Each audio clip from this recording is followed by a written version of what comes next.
Okay, overloaded court dockets have given rise to charges of assembly line justice. Textbook does a good job of talking about this. And how many of you have actually been to court on a criminal case? Whether it was you, a friend, or you're just there to observe? Besides Drake.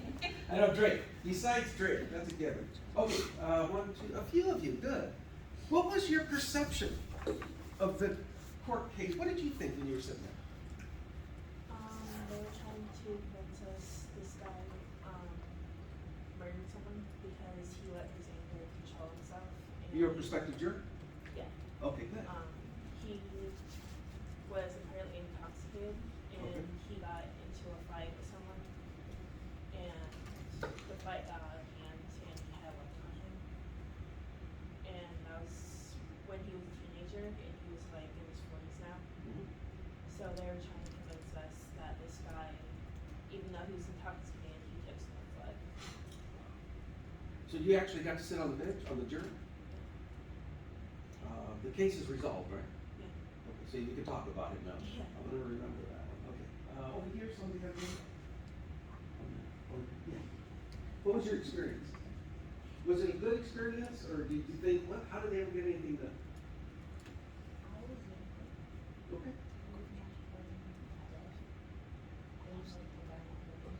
Okay. Well, what did you think of the atmosphere? It was weird? Yeah. It can get weird, guys. They call, if you go to court, 8 o'clock, first thing they want to do is clear the morning calendar. That's all the arraignments, arrests that have happened over the last 24 or 48 hours. So the judge needs to get them in. And it is an assembly line. They just literally line them up. And they call the cases. And it sounds like the same line over and over because it is. Okay, it truly is. How do you plead? What are the allegations? Thank you very much. We'll set dates. Do you have an attorney? No. Okay, we're going to appoint somebody to you. They have defense attorneys there, either from the public defender's office or they're on contract. Okay, so they have a list of attorneys that accept cases. They get paid for this. It's not pro bono, or they're just doing it for free. They have a contract with the county to provide services. Yeah, somebody's calling him. So they're afforded a public defender or an attorney of their choice, okay, and they have to pay for it. But it does look like an assembly line. So if you ever get the chance, I strongly recommend spend some time. Just sit there and watch the morning calendar as it progresses. Usually takes an hour, hour and a half. Then they'll start calling the cases like yours. If they have a trial or if they have some other issues they need to take care of. Majority of the defendants are induced to plead guilty, and I hate it that they do that, but they do. Jury trials are rare because they're expensive. Speedy trials, highly desired but unattainable. There's no such thing. But wait a minute, the Constitution says you're afforded a speedy trial. Good luck. These things drag out. I did one case, it was a homicide, and I worked on it for almost 3 years, about 2.5 to 3 years. Continuance after continuance, a delay after a delay. The prosecutor would ask for one, then the defense would ask for one. And it just drug on forever. Induced to plead guilty. We've talked about plea bargaining in the past. We did, I think, did you guys have the discussion already, pros and cons of plea bargaining? Does that sound familiar? No? No. Okay, then this one's coming up. I have other classes. The 101, I think, already did one, and somebody else already did one. Pros and cons of plea bargaining. District attorney loves it. The courts love it. Judges love it. Because it gets these cases right through the court and off their docket. The sooner they can get you out, that frees up their time to do something else, like go out and play golf. That's what it seems like. And actually, I did play golf with them quite a bit, so yeah, it is true. Trials are rare because they're expensive, but if you believe and your attorney concurs that you should take a case to trial, by all means do that. But more than likely you're going to get talked out. They'll sell you something. If you go to trial, and we're talking criminal cases, not civil. So if you go to trial and you lose, you're gonna get 10 years guaranteed state time, or whatever the infraction happened to be. However, these guys are like used car salesmen. However, if you plead guilty today, we'll knock that down to 4 years. 2 years off of that, as long as you behave for the first 2 years, we'll knock off the other 2. Add that to your probation at the end. Sounds good. 2 years versus 10.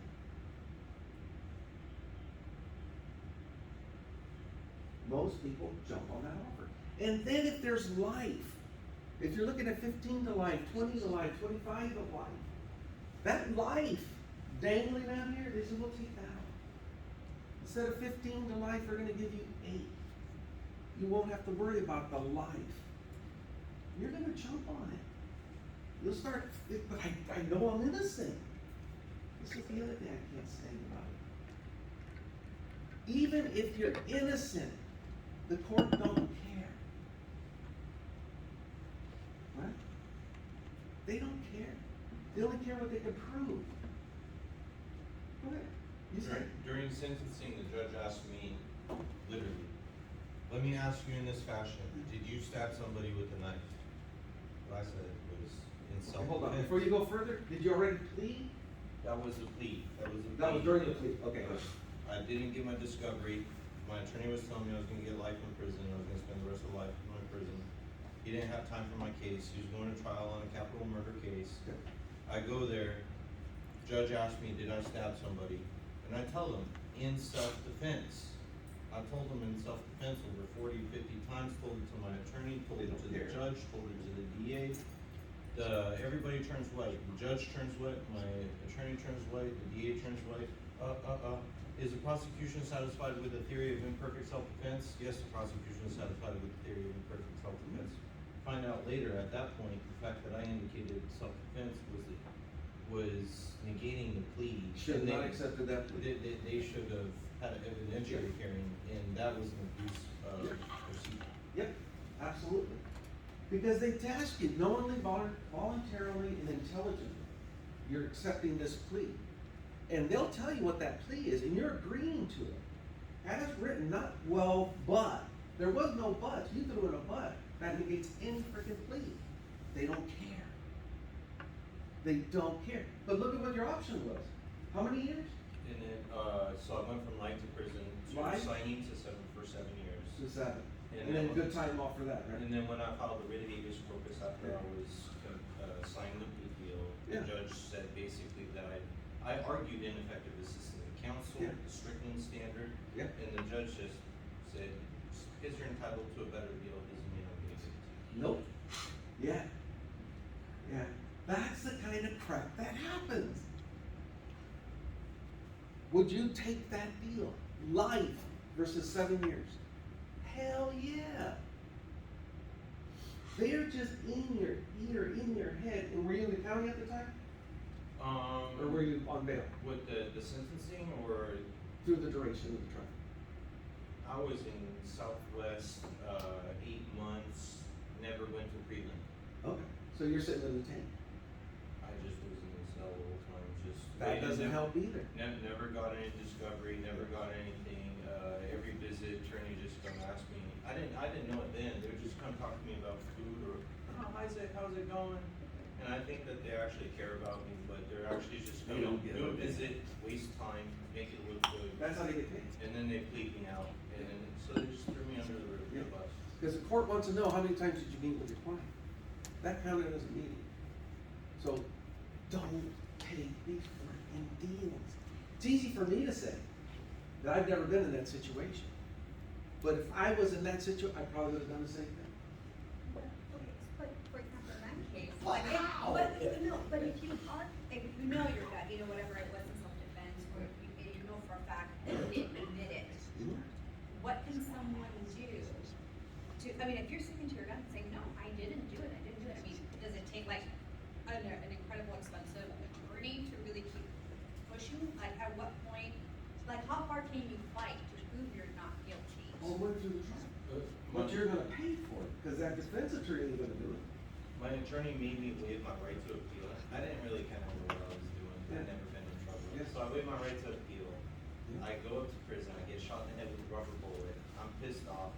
I file an appeal anyway, because I was, my attorney coerced me, duress, So that was the theory of the appeal, was coercion, How'd that duress, go for you? denied. Thank you. Later, writ of habeas corpus, denied, and then I kinda lost steam to Yep. go up to the appellate, Yep. Supreme, Circuit, Appellate, Supreme. Deny, go away. It's hard. Now, that story would have had a different ending. If there was more money involved, and that's what ticks me off. If he could afford one of these top of the line attorneys, that would never happen. Now, how is that justice? Right? Where's the justice in all of this? It's hard. Okay, it's very difficult. Is it the court's fault? Is it the attorney's fault? Is it his fault? He didn't know what he was doing? Judicial economy. It is what it is. Okay, now that I'm done beating up on our system, it's the judicial system. It's still the best that the world has. Okay, it's not ideal, but compared to some of these other countries, we're doing okay. Okay, it's not perfect, and there's a lot of room for improvement. That's your jobs. When you guys graduate out of here and go on to be attorneys, fix it. Okay, each state maintains its own state court organization and structure, but this is what most of them look like, except Louisiana. It's always gonna be different, because they don't care. I don't know what's up with Louisiana. Okay, courts of limited jurisdiction. Specialized courts, courts of general jurisdiction, and appellate courts. General jurisdictions, what we see out here, they were called municipal courts at one time. Then the state said, let's get away from that, and let's call them superior courts. So every county now only has superior courts, but there's upper and lower. And the lower superior court is the ones that handle the citations, the misdemeanors, nothing serious. They'll do arraignments, and then once they finish that, they bump it up if you're gonna go to a trial or for plea or something else. That's the upper superior. Specialized courts, if you wanna file bankruptcy, that's federal. If you want a divorce, you gotta go to family court. So there's special courts for different things. And of course, civil, if it's a civil case. And then appellate courts. You're not happy with what happened, you wanna file a grievance with somebody, that goes through the appellate process. Your book, again, does a good job of talking about these different courts and their role. Limited jurisdiction, here we go. Misdemeanor, violations, traffic, civil suits. Limited jurisdiction, meaning that's all they can do. Okay, they're constrained. They can only handle these types of issues. General, state, federal, they oversee felony offenses. Serious crimes carry penalty of incarceration. Remember we're talking about the state. Okay, the state. We have the state right here, all the state. Then you have the federal on this side. Okay, federal is completely different. They're isolated and have nothing to do with the state system. So if you get an infraction and you're cited, I shouldn't say infraction, a felony, and it involves narcotics, and maybe you're higher up the tree and you're actually one of the shot callers, or you're trafficking, you're manufacturing, you're hiring people to carry out these sales. The county might make the arrest, but then the feds might come in and say, hold on. We have this person linked to another series of drug deals, drug rings. So we want to prosecute them. Sometimes they'll sit back and watch and see what the state's going to do. Then they might pick up the ball. But they're two different, distinct organizations. Okay, so don't think, well, the state and the Fed work together. They don't. They're separate. Let's see. They focus, what makes specialized courts different? The outcomes are elevated. The Supreme Court isn't here, but I would consider a specialized court. The main Supreme Court of the United States. They only handle specific cases. They pick and choose which cases they want to hear. There's no testimony. It's really just a review of something that already happened. That's the Superior Court. state court specialized, informed decision-making, collaboration, non-traditional. I would say very non-traditional. Drug courts, who's heard of a drug court? Community court. You take community policing, you learn about community courts. These are specialized courts that only deal with specific issues. Juvenile court, here's another one. They only handle juveniles. Okay, so there's a lot of things that pop up under specialized. Let's see, growing phenomenon is the creation of specialized courts that focus on one type of criminal act. Here it is. Drug courts, mental health courts, domestic violence, guns.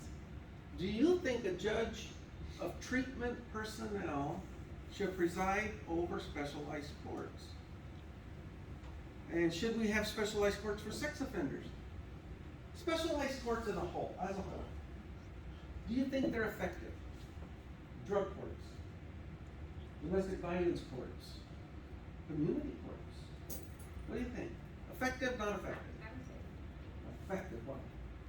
because I think like if there's this, if they have, specific training, specific way of handling those specific issues, then they're able to maybe make better decisions or assist the proper way rather than just in general, the other way.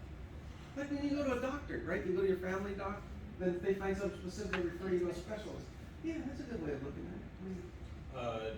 Like, I'm gonna take the mental health, court Mhm. as an example. Burdens of proof are different in a mental health court. So if you're, somebody facing a criminal conviction, you have mental health problems, Mhm. you have a liberty interest in this mental health court because you would've got less time, you got a lower, higher burdens of proof that the state has to prove against you. So that's due process rights as far as these specialized courts. Okay. You know, like a mental health court says, prosecution, the burden of shift changes where now the prosecution has to prove you either meant whatever. Actually, the defense. But you understand what I'm Yeah. saying, that. In a mental health issue, if the prosecutor does not have the burden to prove that you have a mental disability, it's on you. Okay, it's on you to prove it. So you would have to contact a mental health expert and bring that to the court as to why you shouldn't be held accountable because of mental health issues. Okay, so there's a lot of interesting things. Community courts are on the upswing right now. They're oversaw by either an attorney or someone appointed by the court to sit in a community, say like this. You got usually vandalism, tagging, graffiti, things like that. Minor issues. And so they'll come in and it's like a little proceeding where you get to tell your side of the story, the other person tells their side. There's some due process, but it's limited. No, you don't have the right to an attorney at these levels because it's really small, very small issues. But they are effective. Federal courts. Okay, here we go. U.S. District Court, Court of Appeal, and the Supreme Court. The district court would be sort of like our superior courts. They're the ones that handle the arraignments. They're the ones that deal with the grand jury indictments, making sure everything's on the up and up. They actually have trials there. I've worked for both state courts and the feds, and if I had to do one or the other, I'd go with the feds all day long. They're just better organized. U.S. Court of Appeals, if you have an issue, you don't like the outcome of what happened at the district court, you have the right to appeal. And then, of course, the Supreme Court, the landmark, top-notch, big dog, and they're the last, where the buck stops. Okay, district courts, trial courts, federal system, civil rights, citizenships, kidnappings, rights of aliens. These are just some of the issues they handle.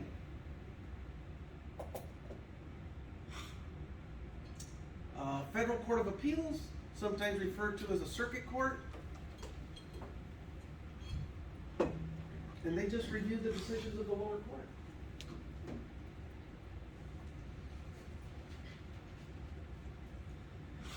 Nice map, so I left it there. I should have copied the index, but I didn't. I think these are the circuit courts, 13 of them. Yeah. What's cool, if you look at the Ninth Circuit here, look at the territory they cover. How massive that is.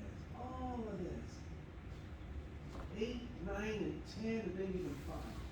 Cover the entire western part of the United States. Everything is up there in the eastern seaboard, for the most part. There's a lot of precedents within the Ninth Circuit. I filed a writ of mandamus in the Ninth Circuit Court of Appeals. Yeah, I'm not trying to minimize the impact of them, they do a good job. I think it's based on census, on population, and that's why the courts are like that. US Supreme Court, nation's highest appellate body, they have the last word. Justices are appointed by the president, approved by Congress. Only court established by the Constitution, the rest of them aren't even noted in the Constitution. Decides important political, social issues and shapes the future of our Constitution. They don't hear cases. They review. Most cases that come before the Supreme Court involve significant federal questions. The Supreme Court decides to hear a case, it writes a writ of certiorari, requesting a transcript, a writ of review. For the writ to be granted, ordinary 4 justices must agree to hear the case. That's called the rule of 4. You will see that pop up in the rule of 4. At least 4 of the 9 justices have to agree they want to review this case. And usually it's their clerks are the ones that are doing all the hustling, doing the legwork, not the justices. What are the qualifications to be a Supreme Court justice? I mean, you don't have to be a citizen, you just. There's an ingredient.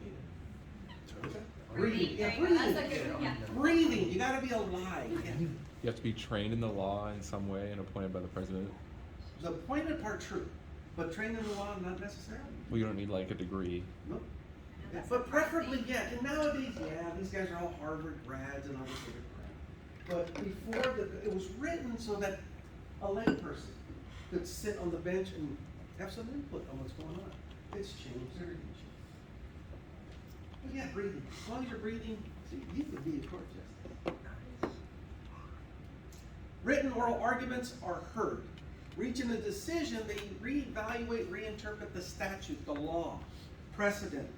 Then they make a decision, and that decision usually impacts how we do business in law enforcement. Miranda was huge. Before Miranda, you didn't have to give, not a defendant, but an accused person any rights. The court said, that's not cool. Somebody should at least be advised of their due process rights. Roe versus Wade, that's in the court right now again. The right to abortion got overturned, and now everybody's in an uproar, and they're gonna be looking at it again. They are appointed by the president, so there is political points of view there.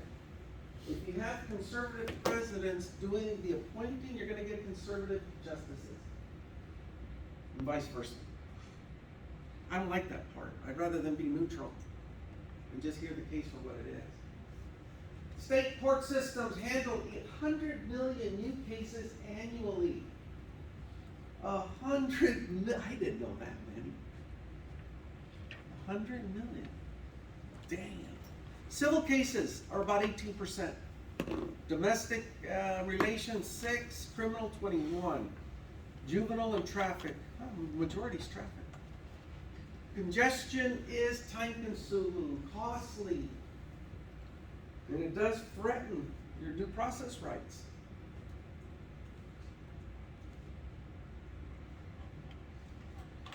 Why are the courts so congested? Why are they so backed up? They're not designed to handle this kind of load. Too many people, too much crime. Aggressive prosecute, complex law, that's a good one. Civil litigation.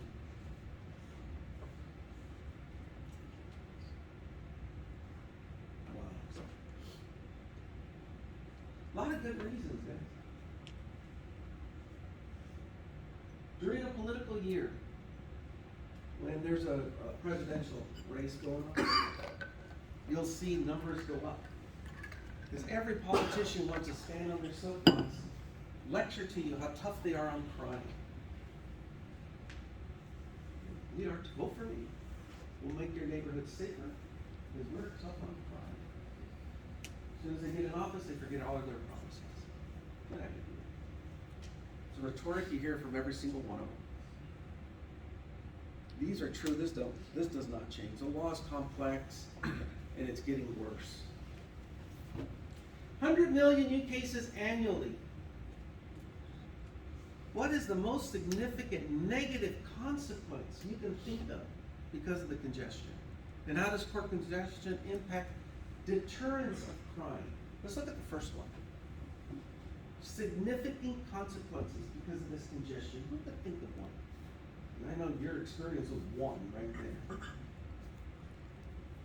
Can we really afford to give every defendant a trial? Think about it. We should. You should just say, I want to go to court, I want a trial. And that should be the end of it. But it's not. It's a prosecutor's job to talk about it. It's an adversarial system, meaning there's two opposing sides. Prosecution wants to find you guilty of everything. The defense says, nope, you're not. You're innocent. You shouldn't even be here. You're a good guy. That's how they start these things off. Then they got to find a happy middle. And they do not want to go to court. If they go to court, they fail. That's the way they look at it. We should be able to resolve this. So what is the most significant consequence? What can we think of? What do you get? It goes like this. What do you think? I think the biggest consequence would kind of be like dedicating like time into like maybe a more like important case, because with all that congestion, they could just blow off like something that could be important to somebody. Okay. So if they blow it off, it kind of gives them no like rhyme or reason to kind of fight for their rights. Okay. Good one. Yeah, yes. Mine is kind of similar, like, they could put, like, actually, like, good people or people who can contribute to society in jail, and then leave, like, people who don't contribute to society in any good way out of jail, because they're just going so fast, they don't really care. Mistakes. Mistakes, they're made every day. Every single day.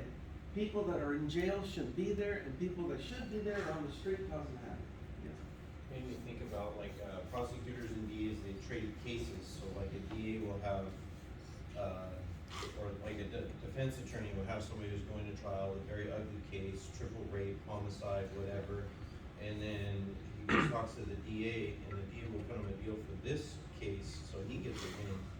And then the DA gets a win, so you got one child molester coming back out on the streets, a very low sentence. But remember, and this is one key point, there's a lot of money involved in it. If they're taking the time to do what he's explaining there, that guy's got a lot of money to back him up. CCPOA. Who knows what that means? CCPOA. Nobody. You should know that one. It is the largest law enforcement agency in the world. The sheriffs we're talking about, they're the largest sheriffs in the state. They don't even compare when it comes to CCPOA. California Correctional Peace Officers Association. Corrections. Prisons. Those officers formed that union, I say it's like 84, 85 somewhere. I started before that, there was no CCPOA. But when I was there, they were forming.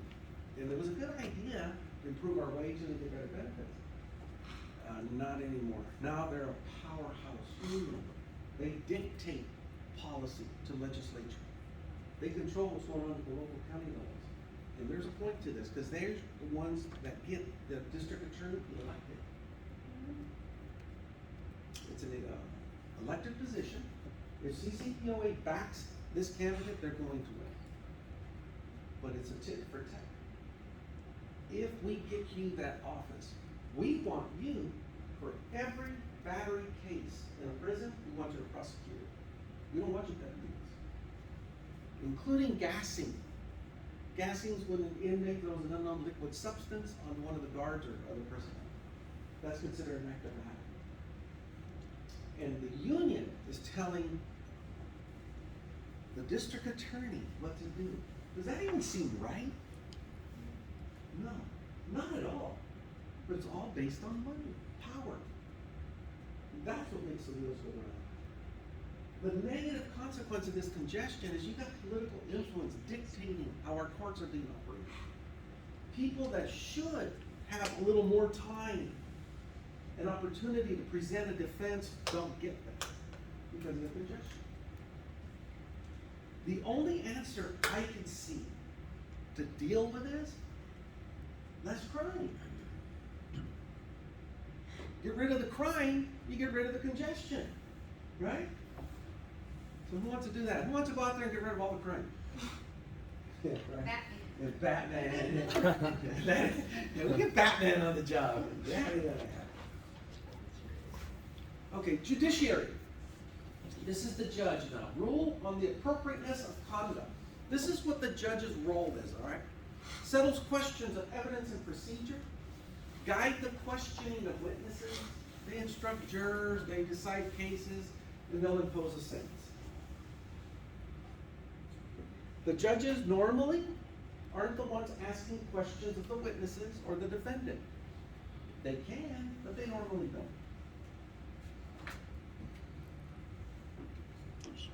Judicial qualifications.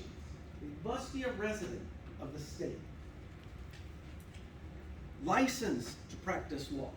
Member of the state bar in good standing. At least 25 years and less than 70. And some municipal town court judges don't need law degrees. Some. I have yet to meet one. But the law does allow that, you just don't see it that way. Think of 2 television shows in which judges are represented. Think of not Judge Judy. I like Judge. Let's not pick on Judge Judy. Okay, so how do the roles of the judges in television compare to the roles discussed in your textbook and what we've discussed? And how do the roles of judges in television show compare to the video of the Superior Court judge? Let's talk about judges for a minute. What's the show you like? Law and Order? Law and Order, Judge Judy. But Law and Order, that's what I'm saying. I like Judge Judy. Yeah, 'cause she's cool. All right. They show courtroom. Okay, there was one called The Practice years ago. I actually watched that one because their procedure was pretty close to reality. So think of the judge. They're sitting up there in the row. Night Court just came to mind. Night Court. Yeah, with Bull and everybody. So you got the judge up there. Think of him as the referee. Right, he's the referee. When they say, Your Honor, I object, you got to state what grounds. Maybe it lacks foundation, inappropriate line of questioning, ask and answer, whatever the objection is. The judge gets to decide. I'll allow it, okay, continue, or overrule. Means no, you gotta shut up. Ask him another question. Ask him something. In real life, the judge's role during the proceedings are pretty minimal. Pretty minimal. They're sitting there listening. The jurors have a better or a bigger role. You really got to pay attention. The judge is kind of just looking for violations in procedure. But the other attorneys are doing that also. That's why they object. Then it's up to the judge to make a ruling. And if the attorney is worth their weight in salt, is that a saying? Something like that. If they're any good, right? They'll want to note it for the record, the objection, so they can appeal it down the road. Because if they don't object it to it on record, you can't appeal it. It's done. Okay? So you got to make sure you put that on the record, so you're going to appeal it down the road. Okay, so the judge is a television show. Television show. Compared to in real life. What do you think? Good, bad, close, unrealistic? Nothing? Well, I don't know if anyone has ever watched like Caso Cerrado. What? Like Caso- yeah. Caso Cerrado. Oh, that's the Mexican chick that, yeah. Yeah. Oh, actually, that's not- Caso Cerrado. Yeah, I used to. Oh, Quesos? But it's Spanish, but it's related to that. Yeah, it's not, it's like an actual show. It's not No, like it goes a. really far off cases, they'll be like. So what about that show? Well, Is it I don't know good? if Drake has watched it. It's good because it's like a lot of drama, like pretty much just chisme. But I don't think it's very realistic because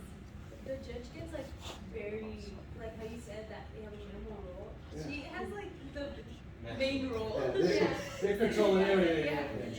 Yeah, so she's like. She's like a psych judge. You watch that? Yeah, I put on Telemundo, put closed captioning on, and then, just the most It's like ridiculous good pieces. stuff. There's like a chick in New York, and she just puts whole body thing on, and then somebody's complaining, and then it just. Anybody else on this side see, watch this show? It's not. No? You did, right? Yeah.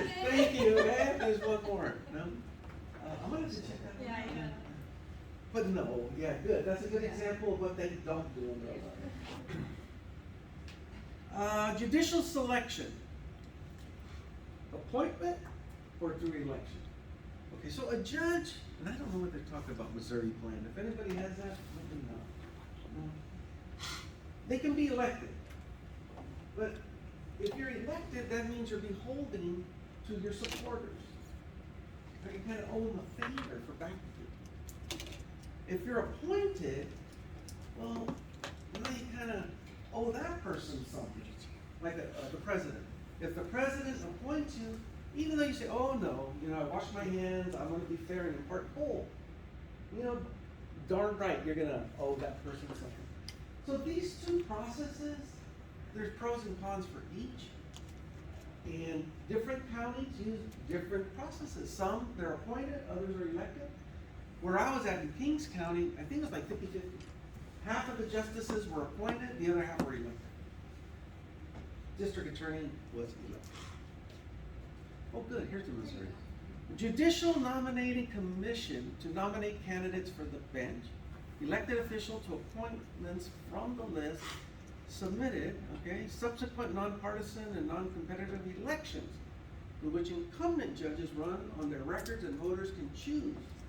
Okay, so it's just a commission, a body of people that review the candidates. Good. Not bad. Still not perfect, not bad. Judicial alternatives. Retired judges, they're the best because they just don't give a damn. Okay, retired judges. A neutral party, if you could really find one, a referee, a magistrate, or a part-time judge. A magistrate, just a judge. They just call them magistrates. Part-time judges. What are? They're like, they have way less authority. In my 1983 federal civil rights complaint, I had a magistrate judge. They don't have a lot of authority. Limited? They make finding and recommendations for an actual judge. Okay. Part-time judge. Retired judge. I've worked with both those guys, and they're pretty good. And actually, one female judge, so she's pretty good too. Because they don't have a vested interest. They don't care who they really piss off. They just don't care. So they're gonna listen. At least the ones I've worked with, they'll be more impartial, and they will take risks. One of the cases I was doing was a capital murder, and I had to go to Georgia and some other state to interview witnesses. And in order to do that, you gotta write a petition, asking for the money and the authority to travel out of state. So I wrote it up, and I took it to, I think she was retired. Yeah, she was retired. She was from the Bay Area, and she was just sitting on the bench for a few weeks. So I brought it to her. She reviewed it, asked me a few questions, why, because it's money. But she signed off on it and approved it, where I don't think a regular judge would have approved it. Someone that was from the county there, because it was a lot of money. But I got her to approve it, so I got to go meet these wonderful people. Alternative dispute resolution. Arbitration, mediation. Process of dispute. Which a neutral third party arbitrator renders a decision following a hearing at which both parties agree to be heard and is binding. People always say, what's the difference between arbitration and mediation? Arbitration, usually you're gonna find a clause in a contract whereby signing, agreeing, you agree to arbitration. That's really common. That lets that person's decision be final. Mediation, that's the big one, it's usually non-binding. You can still appeal it and look for relief somewhere else. Questions about arbitration, mediation?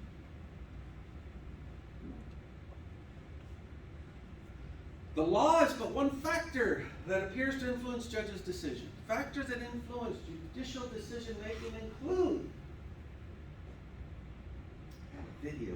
I'll show it to you on Wednesday. It's a judge imposing some very creative sentences. I don't think I put it in the module. I have to check that. This guy is awesome. He wasn't. I don't think it was a juvenile court. No, because they couldn't film it. So it was an adult court. But he had some offenders, one in particular, that liked to tag. Right? He liked to write graffiti on everything. So he did two things. He had him prepare like a poster board of his best graffiti, his best artwork, so he can show it off in the court. And he had to go out into the community, put a power wash, and get rid of all of the graffiti in this particular area. Now that's cool. One person, a female, liked to dump garbage everywhere. She just didn't care. She had been cited several times for just throwing garbage out on the street, disposing of it, and she got cited for it. So the judge made her go work in a dump. Yeah, and pull out recyclables and stuff. And you know, the camera's on her, on this person. It was hilarious. Crying. That was fun. I like it. But if I can find that video, I'll put it on Canvas or I'll show it to you on Wednesday. I think that's a better punishment than putting him in prison for a year to 2 years. Listen, the punishment should fit the crime, right? Yeah. I liked it. Yeah, exactly. Very creative judge. So they don't have to just impose what the sentence is or what a fine is. They can go outside the scope and get creative. And this one judge really liked doing that. Why are more judges like that? Like it's. It takes work.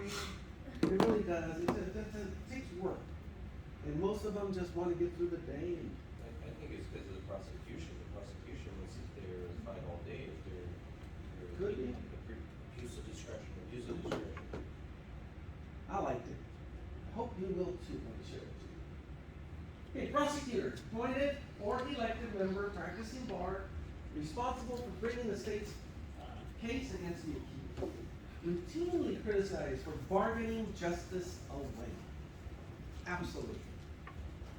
Absolutely. The district attorney is elected. Everyone under them is hired. They go through a hiring process. Most counties have specialized prosecution. So if you're dealing with an insurance case, you're a farmer, and somebody stole a tractor and other farm equipment from you, that's serious. You're talking a lot of money. They usually have one prosecutor whose whole job is to prosecute an agricultural type crime. They do this because those positions are paid for by insurance companies. Okay? The county receives these donations from insurance companies for agriculture, for vehicle theft, and for other types of infractions. Okay, what do we got? Represents the government in pretrial hearings and in motion procedures. These are just some of the duties of the prosecutor. They will do the plea bargaining. They'll try criminal cases. They'll recommend sentences, and they represent the government in appeals.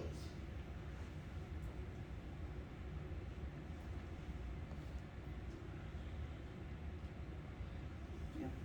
They're usually the ones that draft up the bargain, the plea bargain.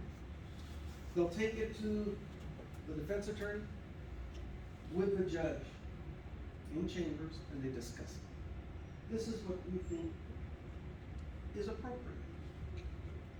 The judge will ask them a few questions, and if the judge approves it and says, yeah, we could do that, then the parties will agree to it, they stipulate, they go out into the courtroom, and they put it on record.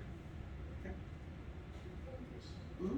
So the prosecutor pretty much, they want to just find the defendant guilty or the, right, so that's their job.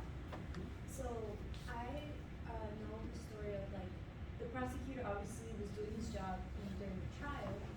Afterward, he actually like made a letter to, I think the judge, to say like, oh, I actually like genuinely believe in this person's like change of life and like please rehear this trial pretty much, like, The so, prosecutor did that? yeah. So is that like, so obviously he was doing his job during the trial, but then afterward, he wanted like actual justice because he actually believed in this guy's like, What changed? well, this is actually a testimony from like a person from Yeah. church. Yeah. So, he pretty much like, I don't know, gave his life to Christ and then, like, he started witnessing at his jail and pretty much everyone was like, oh, like, you know, like this guy actually changed. He was, he murdered somebody. He was actually like, a former, like, drug dealer. Mhm. Yeah, and he murdered somebody, just like for convenience, I guess. Yeah. And, yeah, so then, I don't know how the prosecutor found out, but the prosecutor was like, no, like, hear this trial again, and then they took like 10 years off, whatnot. So, I was just wondering, like, is that still part of like, if the prosecutor does that, like, that's okay for him to do, like, to, It's definitely out of the ordinary. Did everybody hear that, what she was saying? A prosecutor change of heart, actually went to bat with the accused and wrote a letter? wrote a letter to the judge, like, cause I think he like wanted to get a retrial or something. I don't know how, like, this was, but, yeah, and then he was like, oh, please, like, hear him, like, do the trial again, because I honestly believe that, you know, he So changed. he was asking for a new trial? Yeah, or like, to open up the case again, pretty much, to What did give he him do? like less time. Cause he had like 20, I think, Yeah. and then, yeah, they like cut 10 years. Drake, you had something? Yeah, there's attorney codes of ethics relating to prosecution and prosecution code of ethics. One of them is, prosecutor, or we're not supposed to prosecute people if they were innocent. Of course. So that includes, once that's scripted in ethics, Yeah. those types of behaviors come out. As far as actually challenging a trial, Yeah. I wouldn't think that would fly because within the discretion of the trial, Yeah. there's the four corners of discretion, and if the procedure was followed all the way through, just because this person changed, doesn't mean there's an abuse of discretion within the process. of the That's why I trial. said that was really unorthodox I that think they would do even that. his testimony is like on YouTube. I can give it But to you. I think as far as perhaps maybe a Prop 57 or reduction. A reduction hearing I could I could see, but not a definitely new see trial. DEA, petitioning CDCR for, relief. They can do that if he's going to the board. Yeah, I don't know if they opened the trial again or the case again or not, but like I know that they did go to court again and then You gotta remember, Ann, who chose to prosecute that case? Was another prosecutor or the VA themselves? So when you're saying, no, I don't agree with you, you're telling your boss, I don't agree with you. And that, you'd be looking for another job. It says right here, standards of the prosecution. Prosecution should seek to protect the innocent and convict the guilty, consider the interests of the victims and witnesses, and respect the constitutional and legal rights of all persons, including suspects and defendants. Sure, that's textbook, but does that really happen? Thank you. Okay, so what you're saying, yeah, I could see the request, a reduction in sentence, but a new trial. I don't know. I think it was a reduction in sentence. I'm not sure, but I can tell you guys. I'm like gonna search it. Like, search it up and then Yeah. Wednesday, we continue, just to Yeah. tell you what else we found out. That'd be good. Please, don't forget. Okay, prosecutors, law enforcement work together in the following areas. Police, investigative report, providing legal advice, and training police personnel. Prosecutors and law enforcement. Okay, again, this is what they want you to know from the textbook. In reality, I don't think so. Especially when it comes to investigations, everybody does their own. And it's hard as hell to get information from the other investigators. Just doesn't really happen. And that's sad. Legal advice, I don't see that happening. The prosecutor's not gonna tell the defense attorney, hey, you should be doing it this way. Remember, it's adversarial, you wanna win. That'll actually be hard. Yeah, no kidding. And then training police personnel, maybe. I have seen prosecutors come down to the prisons, police agencies, telling the officers what they're looking for when they're generating reports and asking for a prosecution.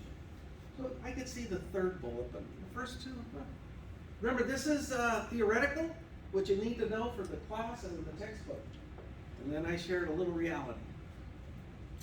Prosecutorial discretion is the prosecutor's authority to decide whether to bring a case to trial or to dismiss it outright. Broad discretion and subject, it says few limitations. I'd say very few limitations. Factor linked to prosecutorial decision-making, system factors, case factors, disposition, and political. The DA, the district attorney's office, has full discretion over which cases to prosecute, is what they're saying. Just because a law enforcement agency submits a criminal act, they refer it for prosecution, doesn't mean the DA has to pick it up. Might as well throw in the immunity here, because they do screw up. The DA does make mistakes, but as long as they're doing the best they can enjoy absolute immunity. There's nothing you can do about it except kick them out of office. That's scary. Absolute immunity is scary. Well, I think the United States group on O.J. Simpson, they promised him immunity and then they prosecuted him. And then The DA? the California Supreme Court overturned his, like something, it was something. We're talking about the prosecutor, the attorney. What's her name, the one that prosecuted? She went crazy.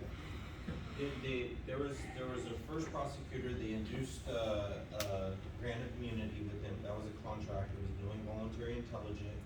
The prosecutor. They got a new prosecutor, Okay. then the second prosecutor prosecuted him. Then the California Supreme Court said, no, you guys promised him immunity for his testimony. District attorneys enjoy absolute immunity. Okay, everything else, what happened to OJ, there was a lot of things that screwed up.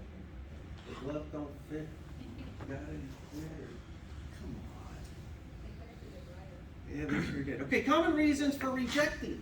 Why a DA will say, no, I don't think I can win this case. You notice, I don't think he's guilty. It never comes into play. I don't think he's guilty. They might tell you that up there. They're thinking, can I win this case? If I can win this case, I'll take a shot. Insufficient evidence is one reason. Witness problems, interest of justice, due process. A plea on another case, pretrial diversion, referral, or other prosecution. Maybe the feds want this guy. And the state doesn't want to invest all their time and energy in this case. They might just say, let the feds handle it. Okay, so there's reasons why a DA will not accept the case for prosecution. And it's completely up to them. Defense attorney is a good place to start. Let's go ahead and do this. Thanks.